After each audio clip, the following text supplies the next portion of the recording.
नमस्कार दोस्तों, स्वागत है आप सभी का यूपीएससी उत्कर्ष में। मेरा नाम है Pooja Dwivedi. Current affairs through maps इस सीरीज़ में, इस श्रृंखला में आपका स्वागत है। तीसरा एपिसोड है ये हमारा। तीसरी क्लासेस से पहले हमने 2 क्लासेस ले ली हैं। जो बच्चे पहली बार आए हैं उनको बता दूं क्या होता है। जो भी हफ्ते में सबसे इम्पॉर्टेंट न्यूज़ होती है उसको हम कलेक्ट करते हैं और फिर मैप के थ्रू से इंश्योर करते हैं कि आपको सारी चीज़ें समझ में आएँ, क्योंकि मैप इस बार यूपीएससी हमेशा पूछता है। बहुत सारे स्टेट पीसेस भी पूछने लगे हैं। तो जो बच्चे पहली बार देख रहे हैं उनका बहुत बहुत स्वागत है। हमारी क्लासेस मैप के ज़रिए चलेगी, फिर इससे संबंधित कुछ प्रश्न हम सॉल्व करेंगे और इसी तरह आपके मैपिंग सेक्शंस तैयार होंगे। ठीक है, तो सबसे पहले हमारी जो न्यूज़ आई है ये 24 दिसंबर की है। पाकिस्तानी फोर्सेस ने यहाँ पे एयर स्ट्राइक की है अफ़गानिस्तान में, और माना जा रहा है, तालिबान ऐसा कह रहा है कि ये बहुत ही जल्द रिटेलिएट ज़रूर करेंगे। पाकिस्तान और अफ़गानिस्तान के बीच में टेंशन्स काफ़ी बढ़ते चले जा रहे हैं। भारत के लिए एक बहुत बड़ा चैलेंज होने वाला है। क्यों? क्योंकि भारत ने अभी तक तालिबान को रिकग्निशन नहीं दी है कि ये वाकई एक गवर्नमेंट है। अभी तक हम तालिबान को बस एक नज़र से देख रहे हैं कि तालिबान एक एग्जिस्टिंग चीज़ है। बट अगर हम मतलब तालिबान को हम डायरेक्टली हम इसके साथ इन्वॉल्व नहीं हो रहे, कोई वार्तालाप हमारी डायरेक्टली नहीं हो रही है, क्योंकि अगर हमने इससे डायरेक्टली वार्तालाप करनी शुरू कर दी तो हम लेजिटिमेसी दे देंगे। क्योंकि तालिबान किसी भी प्रकार से अफ़गानिस्तान में ये एक ऐसी सरकार नहीं है जिसको चुना गया है, इसने पावर लिया है। 20 साल की जो लड़ाई चली अफ़गानिस्तान में उसकी वजह से यहाँ पे तालिबान ने वापस से पावर ले ली है। तो ये जो लड़ाई चली है तालिबान के खिलाफ, ये किसी भी प्रकार से फलित नहीं हुई यूएसए के द्वारा, है ना। तो इसी के बारे में हम बात करेंगे और काफ़ी ज़्यादा चर्चा हमें करनी होगी किस प्रकार से भारत ने यहाँ इन्वेस्ट किया। भारत ने बहुत सारे इन्वेस्टमेंट किए। तो यहाँ जो ये अटैक हुआ है इसमें 7 विलेजेस को टारगेट किया गया था। 7 गांव थे जिनको टारगेट किया गया था, और इसमें काफ़ी लोग जो नॉर्मल कैजुअलिटीज़ हुई हैं, सिविलियन कैजुअलिटीज़ हुई हैं, ये सबसे ज़्यादा दुखद है क्योंकि इसमें महिलाएं और बच्चे भी शामिल थे। तो इसी के बारे में हम चर्चा करते हैं। देखिए, अफ़गानिस्तान बेसिकली ये दक्षिण एशिया और सेंट्रल एशिया दोनों का पार्ट है। तो ये केंद्रीय एशिया एवं दक्षिण एशिया का पार्ट माना जाता है। ठीक है, पहली चीज़। दूसरी चीज़, ये एक लैंडलॉक्ड कंट्री है, यानी कि ये हर तरफ से लैंड से लॉक्ड है। इसका कोई भी डायरेक्ट सीमा किसी सागर के क्षेत्र से साझा नहीं हो रही है। तो ये यहाँ पे स्टेट्स किन कंट्रीज़ के साथ अपनी सीमा साझा कर रही है? पाकिस्तान के साथ कर रही है, और यही ये डुरंड लाइन है जो कि पाकिस्तान के साथ इसकी सीमा है, और भारत के साथ भी इसकी सीमा यहाँ पे है। ये पूरा भारत का क्षेत्र है जिसको पाकिस्तान ने इलीगली ऑक्यूपाई किया है। तो भारत के साथ 106 किलोमीटर की अफ़गानिस्तान की सीमा है। ये चीन के साथ अपनी सीमा साझा करती है, तुर्कमेनिस्तान के साथ करती है, ईरान के साथ करती है, साथ ही साथ उज़्बेकिस्तान के साथ भी अपनी सीमा साझा करती है। तो ये बहुत सारी कंट्रीज़ के साथ अपनी सीमा साझा कर रही है। और डूरंड लाइन, जिसको ब्रिटिश काल के दौरान एक बफर लाइन बनाई गई थी, ये कोई डिवीज़न नहीं था अफ़गानिस्तान और पाकिस्तान के बीच। अभी भी इस पर काफ़ी चर्चाएं हो रही है। पाकिस्तान और अफ़गानिस्तान दोनों समन्वय नहीं बना पा रहे हैं कि डूरंड लाइन जो थी वो कोई एक इंटरनेशनल बाउंड्री नहीं खींची गई थी, ये बस एक बफर जोन की तरह बनाया गया था। क्यों इसे बफर जोन की, अफ़गानिस्तान को एक बफर जोन बनाया गया था ब्रिटिश द्वारा? क्योंकि रशिया कॉन्स्टेंटली यूएसएसआर अपने आप को एक्सपैंड कर रहा था, तो उसी को एक तरह से कॉन्ट्रडिक्ट करने के लिए, एक तरह से उसे कॉम्बैट करने के लिए इस क्षेत्र को पूरा बफर जोन बनाया गया था। ये अलग से कोई देश नहीं बना दिया गया था। तो इसी पे आज भी तालिबान और पाकिस्तान समन्वय नहीं बना पा रहे हैं कि डूरंड लाइन ही एक्चुअली एक कोई इंटरनेशनल बॉर्डर है, क्योंकि किसी भी जगह ऐसा लिखा नहीं गया है। ठीक है, तो यहाँ पे काबुल है जो कि अफ़गानिस्तान की राजधानी है, और ऐसे क्षेत्रों में ये जो आप लाल वाले क्षेत्र देख रहे हैं, यहाँ पे बहुत सारे टेररिस्ट अटैक इसी वजह से होते रहते हैं दोनों क्षेत्रों की तरफ से, क्योंकि आज भी बहुत सारी ट्राइब्स हैं यहाँ पे। पश्तून ट्राइब्स भी यहाँ रहती हैं जो मानती ही नहीं है कि डूरंड लाइन असल में अफ़गानिस्तान और पाकिस्तान के बीच में किसी भी प्रकार से एक सीमाकरण करने के लिए बनाया गया है। ये लैंडलॉक्ड है, यानी कि अगर हमें अफ़गानिस्तान तक पहुंचना होगा तो हमें पाकिस्तान के थ्रू गुजरना होता है, पर पाकिस्तान हमको रास्ता नहीं देता है। तो हमने अलग अलग क्षेत्रों में कुछ डेवलपमेंट्स किए, जैसे ईरान में हमने चाबहार पोर्ट बनाया है। चाबहार पोर्ट हमने इसलिए बनाया है कि पहली बात तो हम पर्शियन गल्फ पे और स्ट्रेट ऑफ हॉर्मस पे, हॉर्मस जलडमरू मध्य पर अपना एक पैठ बना सकें। ठीक है, यहाँ पे स्ट्रेट ऑफ हॉर्मस है और ये फारस की खाड़ी है।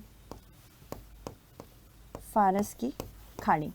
तो इन सारे क्षेत्रों में हमारी आवाजाही आराम से हो, इस वजह से हमने ईरान के साथ मिलकर बनाया है। साथ ही साथ फिर हम ईरान के थ्रू बाकी सारे infrastructure, road infrastructure, port infrastructure, bridge infrastructure का इस्तेमाल करके अफगानिस्तान तक पहुंच सके, भारत की यही कामना है। ठीक है, तो हमने यहाँ पे बहुत सारे डेवलपमेंट्स किए हैं, जैसे कि जरंज देलाराम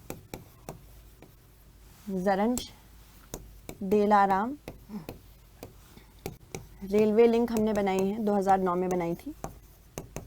ठीक, इसके अलावा हमने सलमा डैम भी बनाया है, जिसको फ्रेंडशिप डैम भी कहते हैं, ये भारत ने बनाया है, फ्रेंडशिप डैम भी बनाया है। साथ ही साथ हमने 2017 से काबुल और इंडिया में न्यू दिल्ली के लिए एक एयर फ्रेट भी बनाया है, एयर कॉरिडोर भी बनाया है। तो यहाँ लोग आ जा सकते हैं, काबुल से नई दिल्ली, नई दिल्ली से काबुल। ये 2017 में हमने डेवलप किया है। और धीरे धीरे करके हम अफगानिस्तान के साथ अपना और रिलेशनशिप मजबूत कर रहे थे, बट 2020 में जिस प्रकार से 2020-21 में यहाँ पे एक इशू हुआ और तालिबान ने वापस से पावर ले लिया, तो अफगानिस्तान में इन्वेस्टमेंट करना अब ठीक नहीं है। यहाँ पे इन्वेस्टमेंट ज़्यादातर जिसकी हुई है, ये चीन के द्वारा हुई है। चीन ने काफ़ी ज़्यादा इन्वेस्टमेंट किया है यहाँ पे। स्पेशली चीन का यहाँ पे इन्वेस्टमेंट कॉपर के लिए है, कांस्य के लिए काफ़ी इन्होंने इन्वेस्ट किया है, तो ये आपको याद होना चाहिए। साथ ही साथ यहाँ पे हम अपना रिलेशनशिप अच्छा क्यों नहीं कर पा रहे तालिबान से, क्योंकि तालिबान शासन में ही बामिया बुद्धा के ऊपर अप्रॉक्सीमेटली बामिया बुद्धा के ऊपर बहुत बार हमला हुआ है, जिसकी वजह से यहाँ पे ये मैसेज पहुँचाना चाह रहे हैं कि तालिबान अल्पसंख्यकों के लिए अच्छा नहीं है। साथ ही साथ इनका जो पूरा प्रोसेस है, हाउ टू ट्रीट वुमेन, यानी कि महिलाओं को किस तरह से ट्रीट करते हैं कि आपको अब खुले में बात नहीं करनी है, दूसरी महिलाओं से बात नहीं करनी है, हमेशा अपना मतलब पूरा शरीर ढकना है। तो ये सारे जो राइट्स हैं, महिलाओं के अधिकारों का हनन हो रहा है भारत के साथ। अगर तालिबान का रिश्ता सबके सामने दिखने लगा तो एक तरह से भारत उसको हामी दे रहा है, लेजिटिमेसी दे रहा है। बार बार तालिबान कहता है कि आइए आप जितना हमारे यहाँ इन्वेस्ट कर सकते करिए, बट ये हमारे लिए फायदेमंद नहीं है। ठीक है, तो यहाँ आपको पता होना चाहिए, यहाँ काबुल है, इस क्षेत्र में कांदाहार है, हिंदू कुश माउंटेन्स हैं ये, जो कि पामीर नॉर्थ से निकले हुए हैं। ठीक है, फिर उसके बाद ये बहुत इंपॉर्टेंट जगह है, क्योंकि यहाँ पे बहुत बार भूकंपीय गतिविधियाँ भी देखी गई हैं। चलिए अब इससे संबंधित हम प्रश्न देख लेते हैं, क्या आ सकता है निम्नलिखित में से कौन सा सही है। भारत अफगानिस्तान के बीच डेलाराम जरांज हाईवे भारत द्वारा निर्मित है। अफगानिस्तान भारत के दक्षिण एशिया उपमहाद्वीप का सदस्य है। तो आपको बताना होगा इनमें से कौन सा कथन सत्य है। देखो, पहले तो मैंने ऑलरेडी मेंशन कर दिया था, Delaram जरांज highway and railway link. हाँ, तो ये बिल्कुल सही है कि ये भारत द्वारा निर्मित है। अफगानिस्तान भारत के दक्षिण एशिया उपमहाद्वीप का सदस्य है। दक्षिण भी है, दक्षिण एशिया में भी आता है, साउथ एशिया में भी आता है, साथ ही साथ ये सेंट्रल एशिया में भी आता है। तो पहला भी सही है, दूसरा भी सही है, तो 1 और 2 दोनों यहाँ पे सही उत्तर है। ठीक है, नेक्स्ट देखते हैं, भारत अफगानिस्तान व्यापार से संबंधित देखना है हमको। भारत ने चाबहार बंदरगाह का उपयोग करके अफगानिस्तान तक व्यापार शुरू किया। भारत अफगानिस्तान के बीच एयर फ्रेट कॉरिडोर भी मौजूद है। हाँ, चाबहार पोर्ट जो कि हमने ईरान में बनाया है, और इसमें 2 टर्मिनल्स हैं, एक शहीद बेहेश्ती है और एक शहीद कलंतरी है। तो इसको याद रखना है। ये जो हमने चाबहार पोर्ट बनाया है, यहाँ पे ग्वादर पोर्ट है, तो ग्वादर पोर्ट को ही हमने, ग्वादर पोर्ट किसने बनाया है, ग्वादर पोर्ट चाइना ने बनाया, तो ग्वादर पोर्ट को ही काउंटर करने के लिए हमने चाबहार पोर्ट बनाया था। शहीद बेहेश्ती और शहीद कलंतरी 2 पोर्ट्स हैं इसमें, और उनमें से एक पोर्ट का अधिकार भारत के पास आ गया है 10 साल के लिए, ताकि हम अफगानिस्तान तक पहुंच सके। और 2017 से नई दिल्ली से काबुल के बीच में एक एयर फ्रेट कॉरिडोर भी डेवलप हुआ है। तो यहाँ पे पहला भी सही है और दूसरा भी सही है, तो 1 और 2 यहाँ पे दोनों सही उत्तर हो गए। ठीक है, नेक्स्ट देखते हैं, अफगानिस्तान में स्थित भारत द्वारा निर्मित बांध का क्या नाम है। ये भी मैंने आपको बताया है अभी, सलमा बांध, फराह बांध, काबुल बांध या पांच बांध। तो यहाँ पे करेक्ट आंसर क्या होगा, करेक्ट आंसर होगा सलमा बांध। सलमा बांध को डैम ऑफ फ्रेंडशिप भी कहते हैं, डैम ऑफ फ्रेंडशिप यानी दोस्ती का बांध, डैम ऑफ फ्रेंडशिप। ठीक है, तो इसको याद रखना है, क्वेश्चन आ सकता है, तो ए यहाँ पे करेक्ट है। नेक्स्ट देखते हैं, भारत और अफगानिस्तान के बीच में सीमाओं का कौन सा प्राचीन नाम जुड़ा हुआ है। Radcliffe line, Durand line, McMahon line या मैगिनॉट लाइन। तो आपको बताना है सही उत्तर इसमें से क्या है। देखो, रैडक्लिफ लाइन तो नहीं है, क्योंकि रैडक्लिफ लाइन हमने पाकिस्तान और बांग्लादेश के संदर्भ में बनाई थी, पाकिस्तान और बांग्लादेश। ठीक है, तो यहाँ पे पहला गलत है। डूरंड लाइन है, ये पाकिस्तान के साथ भी है अफगानिस्तान के लिए और भारत के साथ भी है, तो ये करेक्ट है। तो पहला यहाँ पे करेक्ट नहीं है, दूसरा यहाँ पे करेक्ट है। मैकमोहन लाइन, ये तो हम चाइना के साथ भारत की सीमा साझा होती है, स्पेशली अरुणाचल प्रदेश के क्षेत्र में और सिक्किम के क्षेत्र में, तो अरुणाचल प्रदेश और सिक्किम है। और मैनीगॉट लाइन आप बताएंगे, कमेंट सेक्शन में बताना है, जिस बच्चे ने सही आंसर दिया नेक्स्ट क्लास में उसका नाम लिया जाएगा। ठीक है, तो यहाँ पे पहला और दूसरा और तीसरा और चौथा, ये 4 ऑप्शन में से डूरंड लाइन यहाँ सही है। भारत 106 किलोमीटर की सीमा रखता है इसके साथ यहाँ पे। ठीक है, चलिए नेक्स्ट देखते हैं क्वेश्चन। नेक्स्ट कौन सा हमारे पास न्यूज़ है।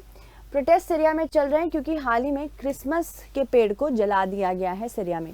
सीरिया जो कि लंबे समय से अब टर्मोइल में है क्योंकि इसके राष्ट्रपति बशर अल असद ये भाग गए हैं। यहाँ पे काफ़ी बड़ा क्षेत्र सीरिया में हथिया लिया गया है। बहुत सारे अलग अलग गुट हैं जो यहाँ पे अपना बोल सकते हैं धौस जमाना चाह रहे हैं, यहाँ पे राज करना चाहते हैं। तो सीरिया जो कि वेस्ट एशिया में एक बहुत इंपॉर्टेंट कंट्री है, ये भूमध्य सागर के साथ अपनी सीमा साझा कर रही है और ये पश्चिम की ओर अपनी सीमा साझा कर रही है। ठीक है, भूमध्य सागर है।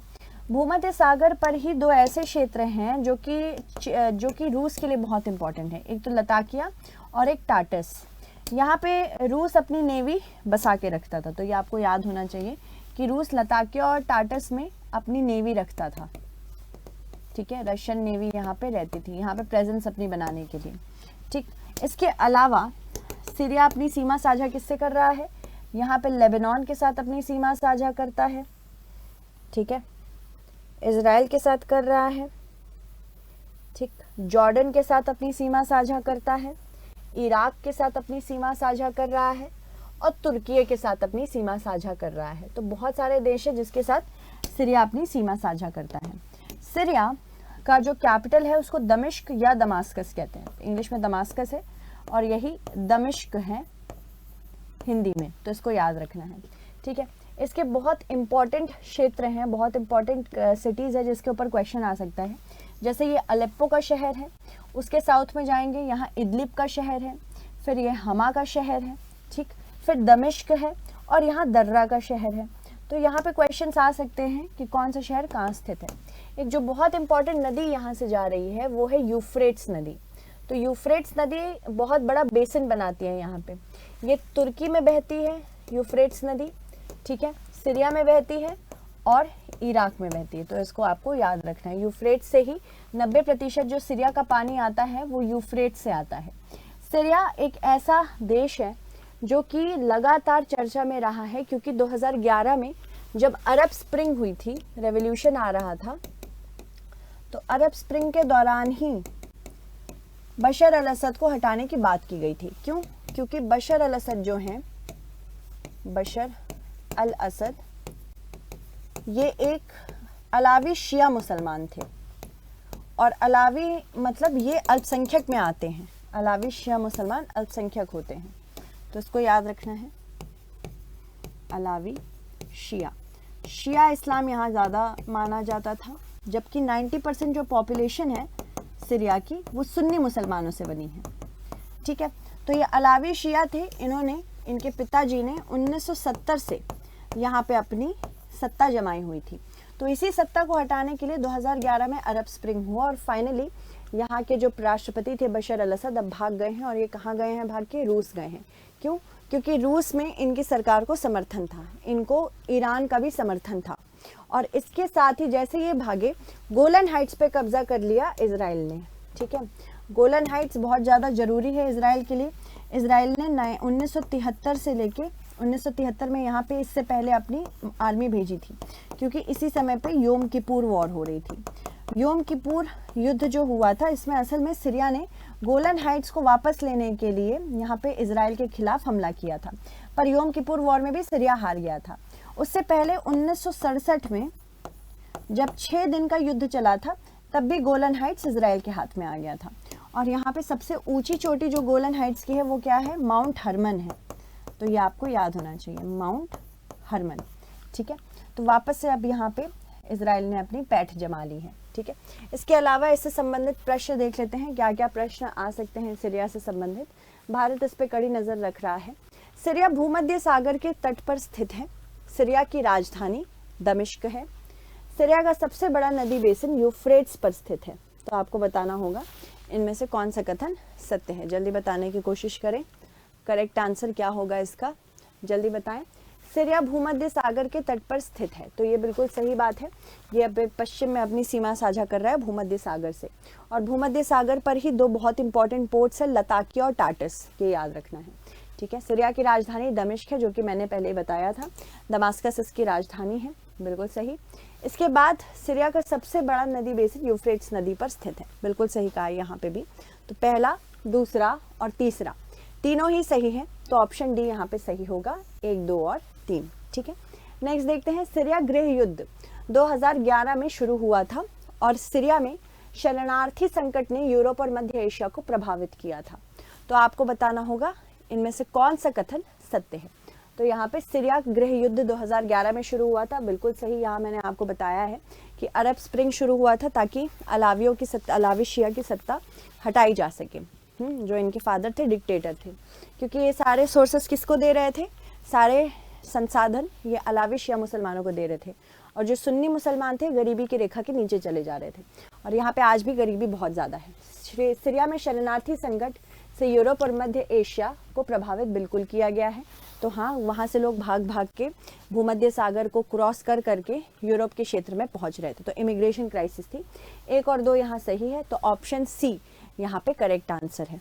ठीक है, नेक्स्ट देखते हैं। यूफ्रेट्स नदी सीरिया के अलावा किस देश में बहते हैं, या फिर हम यहाँ लिख सकते हैं यूफ्रेट्स नदी किन देशों में बहती है, सीरिया के अलावा नहीं, किस देश में बहती है। ठीक है, तो यहाँ पे आप बताने की कोशिश करेंगे। पहला है इराक, दूसरा है तुर्की या टर्की, और तीसरा है सीरिया, या फिर डी उपरोक्त सभी। तो करेक्ट आंसर क्या होगा, मैंने आपको यहाँ पे बताया यूफ्रेट्स नदी के बारे में। यूफ्रेट्स टर्की, सीरिया और इराक तीनों में बहती हैं। तो यहाँ पे पहला, दूसरा और तीसरा तीनों सही है, तो उपरोक्त सभी यहाँ पे सही कथन है, सही उत्तर है। नेक्स्ट देखते हैं। सीरिया की सीमा किस देश से नहीं लगती है, इराक, लेबनान, सऊदी अरब और जॉर्डन। तो यहाँ पे अगर आपने ध्यान से देखा होगा, मैंने बताया है लेबनान से इसकी सीमा लगती है, तुर्की से लगती है, जॉर्डन से भी लगती है और इराक से भी लगती है, पर सऊदी अरब से नहीं लगती। तो सऊदी अरब यहाँ पे सही उत्तर होगा। किससे नहीं लगती है पूछा, बाकी तीनों से लगती है। ठीक है, इसको याद रखेगा। नेक्स्ट देखते हैं, नेक्स्ट न्यूज़ हमारी क्या है। हाल ही में अगर हम बात करें, ग्रीनलैंड से संबंधित एक प्रश्न आ सकता है, क्योंकि ग्रीनलैंड को खरीदने की बात की है।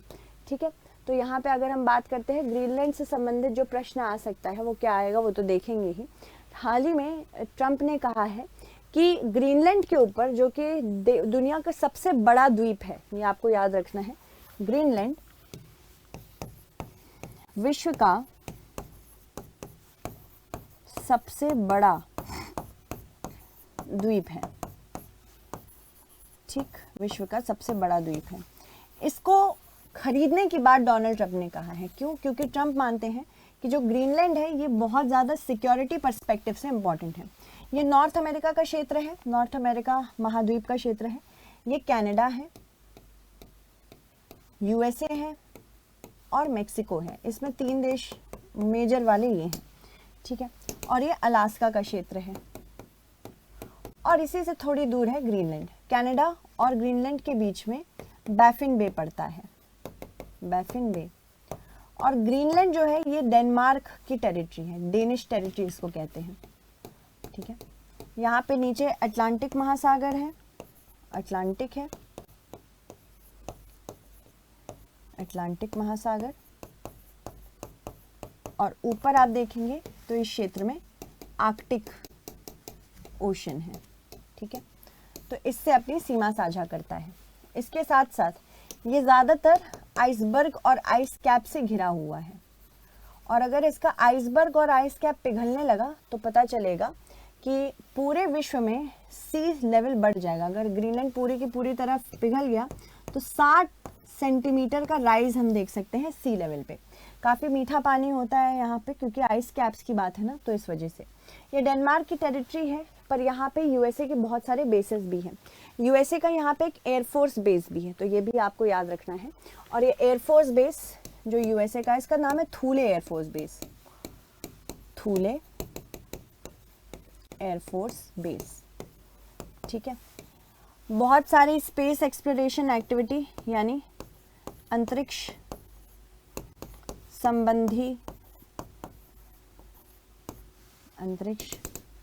संबंधी गतिविधियां होती हैं यूएसए की, ठीक है। इसके अलावा यहाँ पे खनिज का भरपूर एक भंडार है, खनिज भंडारण है। इसमें ऑयल भी है, नेचुरल गैस भी है। इस वजह से यूएसए कहता है स्ट्रेटेजिक, रणनीतिक तौर से और वित्तीय तौर से यहाँ पे इम्पॉर्टेंट है। साथ ही साथ क्योंकि यहाँ पे आर्कटिक आइस है, एक समय के बाद ये पिघल जाएगी, माना जा रहा है क्लाइमेट चेंज की वजह से लगातार यहाँ की आइस पिघल रही है। तो जैसे जैसे ये पिघलती जाएगी, नए रूट्स खुल जाएंगे, नए रास्ते खुल जाएंगे। तो इन रास्तों से जाने के लिए यहाँ पे एक पर्टिकुलर फोर्स ज़रूरी है। इसी वजह से यूएसए कह रहा है कि क्योंकि रूस को इसका फ़ायदा मिल जाएगा और बाकी यूरोपियन कंट्रीज़ को फ़ायदा मिल जाएगा, यूएसए को हो सकता है इसका फ़ायदा ना मिल पाए, जैसे बर्फ़ पिघलेगी, इसलिए ग्रीनलैंड के थ्रू ये करना चाहते हैं, ठीक है। चलिए, तो ग्रीनलैंड जैसे कि आप देख सकते हैं यहाँ पे इसकी राजधानी जो है वो है गॉडथैब-नूक। ये डेनमार्क की टेरिटरी है, पर अगर बात करें ये स्वशासित है, यानी कि ऑटोनॉमसली रूल्ड है। तो ये आपको ध्यान देना है, ये ऑटोनॉमसली रूल्ड है, ठीक है। और यहाँ पे आपको बहुत सारे इम्पॉर्टेंट एरियाज़ मिलेंगे, जैसे कि आर्कटिक सर्कल, ये आर्कटिक सर्कल है, यानी कि 66.5 डिग्री नॉर्थ का लैटिट्यूड है। इसके नॉर्थ में ज़्यादातर ग्रीनलैंड लाई करता है, तो हमेशा ये परमाफ्रॉस्ट से ढका हुआ होता है। इसके अलावा जैसे कि आप देख सकते हैं ग्रीनलैंड यहाँ पे स्थित है, इसके नॉर्थ में नॉर्वे है, स्वीडन है, फिनलैंड है, और ये न्यूक इसकी राजधानी है। यूएसए के अलास्का से थोड़ा पास पड़ता है और यहाँ से थोड़ा दूर पड़ता है, कनाडा से काफ़ी पास में स्थित है ये, ठीक है। इसके अलावा डोनाल्ड ट्रंप ने ये भी कहा है कि इस्थमस ऑफ पनामा, इस्थमस क्या होता है, एक स्मॉल लैंड पीस होता है जो कि दो बड़े लैंड्स को ऐड करता है, जोड़ता है। इस्थमस ऑफ पनामा में पनामा कनाल है, और इसी पनामा कनाल से सामान इधर उधर होता है, मतलब नॉर्थ अमेरिका से साउथ अमेरिका जाता है, साउथ से नॉर्थ में जाता है। तो डोनाल्ड ट्रंप का कहना है यहाँ से हमको बहुत ज़्यादा फ्रेट, यहाँ पे बहुत ज़्यादा पैसा देना पड़ता है, इस वजह से यहाँ पे व्यापार के लिए इम्पॉर्टेंट है कि यूएसए इस्थमस ऑफ पनामा को भी अपना ले। तो काफ़ी रेडिकल आइडियाज़ हैं इनके, और इसी रेडिकल आइडिया में एक इन्होंने ये भी कहा है कि जैसे ये प्रेसिडेंट बन जाएंगे, ये 47वें प्रेसिडेंट बन रहे हैं यूएसए के, पहले दिन, ऑफिस के पहले दिन ही ये WHO से बाहर कर देंगे यूएसए को। तो बहुत रेडिकल आइडियाज़ हैं। चलिए, निम्नलिखित में से कौन सा सही है? ग्रीनलैंड दुनिया का सबसे बड़ा द्वीप है। ग्रीनलैंड आर्कटिक महासागर और अटलांटिक महासागर के बीच में स्थित है। यह डेनमार्क का स्वायत्त क्षेत्र है। तो आपको सही उत्तर चुनना है। करेक्ट आंसर क्या होगा, जल्दी बताने की कोशिश करेंगे सब लोग, ठीक है। तो ग्रीनलैंड दुनिया का सबसे बड़ा द्वीप है, ये बिल्कुल सही है। ग्रीनलैंड आर्कटिक महासागर और अटलांटिक महासागर के बीच में स्थित है, ये भी सही है। ये डेनमार्क का स्वायत्त क्षेत्र है, ये गलत, ये भी सही है, सॉरी। तो पहला, दूसरा, तीसरा तीनों सही है, इसीलिए ऑप्शन डी यहाँ पे करेक्ट आंसर है। नेक्स्ट देखते हैं, ग्रीनलैंड से संबंधित प्रश्न कथन देखते हैं। इसका अधिकांश भाग बर्फ की चादर से ढका हुआ है। यह दुनिया का सबसे कम जनसंख्या घनत्व वाला क्षेत्र है, यानी कि हर क्षेत्र में पॉपुलेशन बहुत कम है, ग्रीनलैंड में घनत्व कम है। तो आपको बताना होगा सही क्या है। अधिकांश भाग बर्फ की चादर से ढका हुआ है, ये सही है, और दूसरा भी सही है। तो 1 और 2 यहाँ पे दोनों कथन सही होंगे, ठीक है। नेक्स्ट देखते हैं, ग्रीनलैंड की राजधानी कौन सी है? रेक्याविक, नूक, ग्रीनविच या ओस्लो? करेक्ट आंसर इसका होगा नूक, जो कि हमने थोड़ी देर पहले ही देखा। नेक्स्ट देखते हैं, हाल ही में ग्वाटेमाला के एक इलीगल इमिग्रेंट ने एक महिला को ट्रेन में आग लगा दी, पर इस महिला को बचाने के लिए कोई आगे नहीं आया, बस देखते रहे लोग, वीडियो बनाते रहे, और ये महिला अब हमारे बीच में नहीं है। इनफैक्ट जिसने इसको आग लगाई है ये ग्वाटेमाला का इलीगल रेफ्यूजी था, यानी कि ग्वाटेमाला एक मेक्सिको से जुड़ा हुआ सेंट्रल अमेरिकन कंट्री है, यहीं से वो इमिग्रेंट आया था। इमिग्रेंट का नाम है सेबेस्टियन। अब यहाँ पे लोग इसलिए डरे हुए थे, बचाना नहीं चाह रहे थे इस महिला को, क्योंकि उन्हें लगा कि पहली बात, अगर हम इसको बचाने में लग गए तो कल के दिन हमारे साथ भी ऐसा हो सकता है, तो इस वजह से नहीं बचा है। तो शर्म की बात है, इंसानियत के लिए तो शर्म की बात है ही। तो ये आप देख सकते हैं ये मेक्सिको के साथ अपनी सीमा साझा कर रहा है यहाँ पे, ठीक है। मेक्सिको के साथ अपनी काफ़ी सीमा साझा करता है, होंडुरास के साथ अपनी सीमा साझा करता है। यहाँ गल्फ ऑफ मेक्सिको है जो कि विश्व का सबसे बड़ी, ये विश्व की सबसे बड़ी गल्फ है, तो इसको याद रखना है कि ये वर्ल्ड्स लार्जेस्ट गल्फ है, गल्फ ऑफ मेक्सिको, ठीक है। और यहाँ पे पैसिफिक ओशन है, तो अटलांटिक महासागर और पैसिफिक ओशन, प्रशांत सागर यहाँ पे पर्टिकुलरली देखोगे, पर ग्वाटेमाला जो है ये प्रशांत सागर से ही अपनी सीमा साझा करता है, ठीक है। इसके अलावा कोस्टा रिका है जो दोनों से कर रहा है, पनामा है, इस्थमस ऑफ पनामा, इसी की बात की गई थी। इसकी जो ग्वाटेमाला की जो सभ्यता है ज़्यादातर ये मायन सभ्यता है, मतलब मायन सभ्यता यहाँ पे काफ़ी फेमस रही है और इसको गढ़ भी माना जाता है। ग्वाटेमाला सिटी इसकी कैपिटल है, ठीक है। तो निम्नलिखित में से कौन सा सही है? ग्वाटेमाला मध्य अमेरिका में स्थित है, पहला। दूसरा, ग्वाटेमाला की सीमा कैरेबियन सागर और प्रशांत महासागर से लगती है। ग्वाटेमाला को माया सभ्यता का केंद्र माना जाता है। तो आपको बताना होगा इनमें से कौन सा कथन सत्य है, ठीक है। तो पहला यहाँ पे सत्य है, ये अमेरिका, मध्य अमेरिका में स्थित है, तो ये बिल्कुल मिडिल अमेरिका में स्थित है, पहला सही है। ग्वाटेमाला की सीमा कैरेबियन सागर और प्रशांत महासागर से लगती है, तो ये भी बिल्कुल सही है। ग्वाटेमाला को माया सभ्यता का केंद्र माना जाता है, तो पहला सही है, दूसरा सही है, तीसरा भी सही है। 1, 2 और 3 ऑप्शन डी यहाँ पे करेक्ट आंसर होंगे। नेक्स्ट देखते हैं, ग्वाटेमाला के भूगोल से संबंधित प्रश्न देखते हैं। यह एक ज्वालामुखीय क्षेत्र है, इसका सबसे ऊंचा शिखर वोल्कान ताजुमुल्को है। हाँ, तो मगर अगर हम माने ग्वाटेमाला को, तो ग्वाटेमाला एक सबडक्शन जोन है, मतलब यहाँ पे असल में प्रशांत महासागरीय प्लेट इसके नीचे जा रही है, तो इस वजह से यहाँ पे बहुत सारी वॉल्केनिज्म देखने को मिलती है। और सबसे ऊंचा शिखर जो इसका है वो वोल्कन ताजुमुल्को है, तो पहला भी सही है और दूसरा भी सही है, तो 1 और 2 दोनों ही यहाँ पे सही कथन है। नेक्स्ट देखते हैं, ग्वाटेमाला की राजधानी कौन सी है? मंटेविडियो, ग्वाटेमाला सिटी, सान जोस या तेगुसिगाल्पा। करेक्ट आंसर मैंने बताया ही था आपको अभी पढ़ाते समय, ग्वाटेमाला की ग्वाटेमाला सिटी है, ठीक है। नेक्स्ट देखते हैं, ग्वाटेमाला के मध्य के माया सभ्यता के संदर्भ में प्रसिद्ध स्थल कौन सा है? चिचेन इत्जा, तिकाल, माचू पिचू या कोपान। तो करेक्ट आंसर इसमें से है ऑप्शन बी, तिकाल, ठीक है। नेक्स्ट न्यूज़ देखते हैं, ईरान ने हाल ही में बैन लगाया था व्हाट्सएप, गूगल प्ले पे, काफ़ी हिजाब लॉ के खिलाफ काफ़ी वहाँ प्रदर्शन हो रहा था, इस वजह से ऐसा किया गया था। ईरान एक शिया से संबंधित शिया मुसलमान देश है और ये तुर्कमेनिस्तान के साथ अपनी सीमा साझा करता है, अफगानिस्तान के साथ करता है, पाकिस्तान के साथ करता है, साथ ही साथ इराक के साथ अपनी सीमा साझा करता है, तुर्की के साथ करता है, अर्मीनिया के साथ करता है और अजरबैजान के साथ करता है। अर्मीनिया और अजरबैजान के बीच में जो नागोर्नो काराबाग का क्षेत्र है, इससे भी संबंधित प्रश्न आ सकते हैं, ठीक है। तो जाग्रोस माउंटेन्स ये ईरान में है, हाल ही में चर्चा में रहे हैं, ये पश्चिमी क्षेत्र में है। माउंट अगर बात करें, इसके अलावा यहाँ पे एक बहुत बड़ा डेजर्ट भी है जिसका नाम है दश्ते लुत, तो ये आपको याद रखना है। दूसरा है दश्ते काविर, तो दोनों आपको याद रखना है। फिर जस्ट जाग्रोस माउंटेन के ऊपर अल्बोर्ज माउंटेन भी है, तो कभी कभी पूछ लेता है अल्बोर्ज माउंटेन और जाग्रोस माउंटेन, ठीक है। इसके बाद यहाँ पे जहेदन का पोर्ट है जिसको हमें अफगानिस्तान से भी कनेक्ट करना है। ये ओमान की खाड़ी में और ये पर्शियन की खाड़ी में, पर्शियन गल्फ, ओमान की खाड़ी और फारस की खाड़ी के तक पहुँचने के लिए भारत ने चाबहार पोर्ट को ही डेवलप किया है। और यहाँ पे है जलडमरू मध्य, किसका? होर्मुज का, तो होर्मुज का जलडमरू मध्य भी यहाँ पे है। ये बंदर अब्बास भी एक बहुत इंपॉर्टेंट पोर्ट है हमारा चाबहार के बाद, ठीक है।